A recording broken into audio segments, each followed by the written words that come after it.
All right, so let's next look at how the null and alternate hypotheses are used together and combined with the confidence level and the significance level.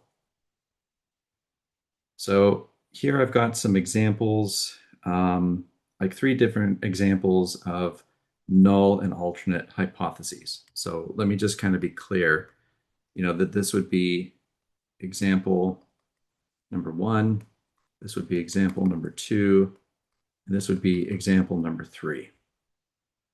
All right, so if your null hypothesis was that the population mean was greater than or equal to some value, then what is the flip side of that? That the alternate hypothesis will be that the population mean is less than that value. So you can see here with how these two are defined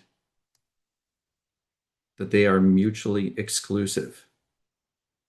Okay? They are non-overlapping. They are binary. Okay. The same is true with example number two, right? If the null hypothesis is equals, then the alternate will be not equal to. In example number three, if the null has an equality in it, then the alternate does not. Now, in each of these three examples, these three different scenarios, right? So notice that here, this alternate hypothesis, which I've kind of rewritten down here, this is indicating that we're going to be dealing with a left-tailed distribution. And it's left-tailed because if you take the inequality and you make an arrow out of it, the arrow is pointing to the left. Right? So this is going to be left-tailed, which means that the critical value is going to be on the left side, and the tail is the area of our significance level. And above the significance level is where we can conclude that we're going to reject the null hypothesis. And the null hypothesis basically says that nothing unusual, nothing rare has happened. We've gotten a result which, has like a certain amount of variability that is okay. But if we're out here on the tail and we're in the significance level, then that's going to lead to the conclusion of rejecting the null. Now, granted, these pictures that you're looking at, they're still abstract because we haven't used them in a concrete example yet, but we will shortly. Okay. So again, you can see where the alternate hypothesis, okay, where the inequality is not equal to, that leads to a two-tailed distribution.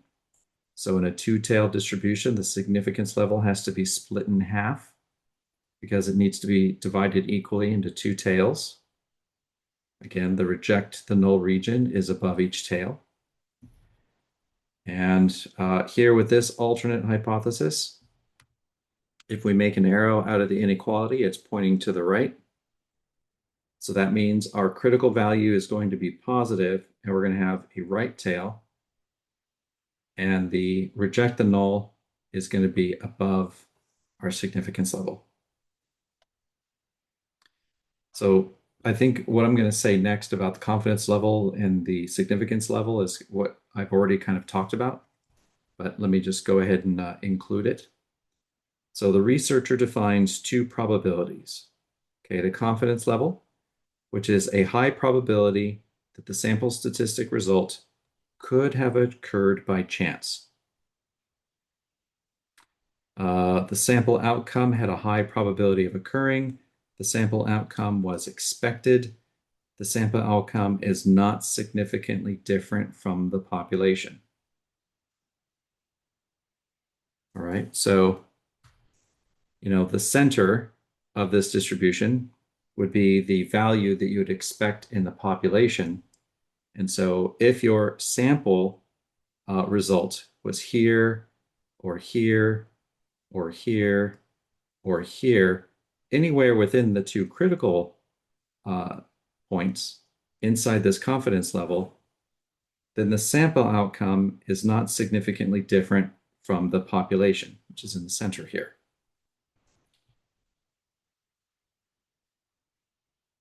All right, now significance level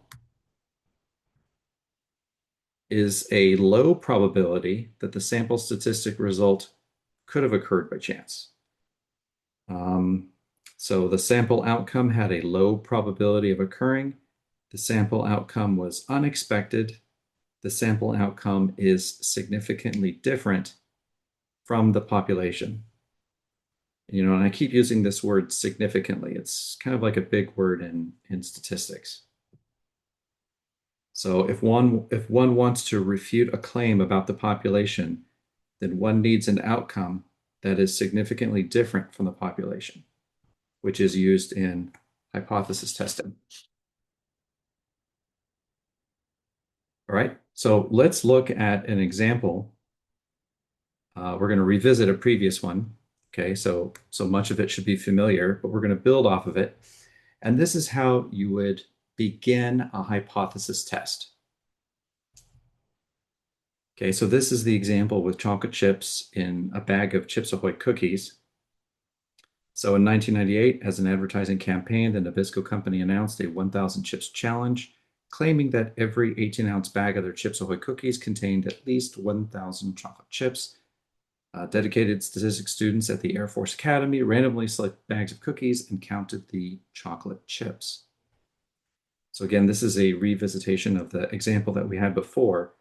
So our null hypothesis is that the population mean of chocolate chips across all bags of Chips Ahoy cookies is going to be greater than or equal to 1,000.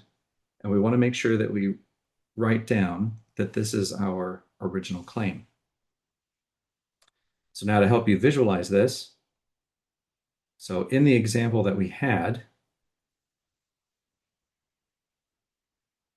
okay, the null hypothesis is going to include 1,000 and it's every value above that.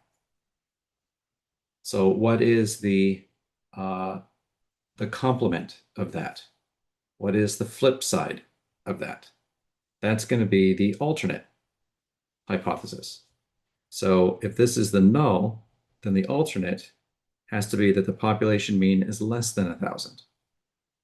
So less than means it does not include it, and it's everything less than that. So you can see when you put the two together, okay, they don't overlap. They are mutually exclusive.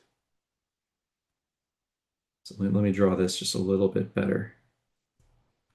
Okay, so if I color this in yellow, like that, and then I go all the way around this way,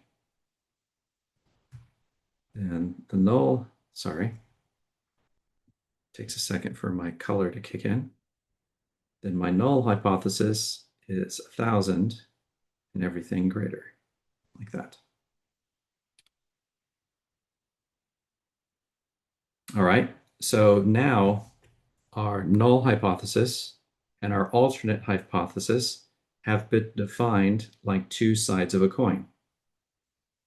Where on one side, we have that the null hypothesis is that the mean is greater than or equal to 1,000, and then what's on the other side? The alternate hypothesis is that the mean is less than 1,000. So if this were the start of a hypothesis test, then the hypothesis test would begin with the null and alternate hypotheses set up like this. So the null is that the population mean is greater than or equal to 1,000, and that is our original claim. The alternate hypothesis is that the population mean is less than 1,000. And note that the alternate hypothesis tells us which direction the distribution is going to be. So because the inequality, if we make an arrow out of it, is pointing to the left, we're going to be dealing with a left-tailed distribution.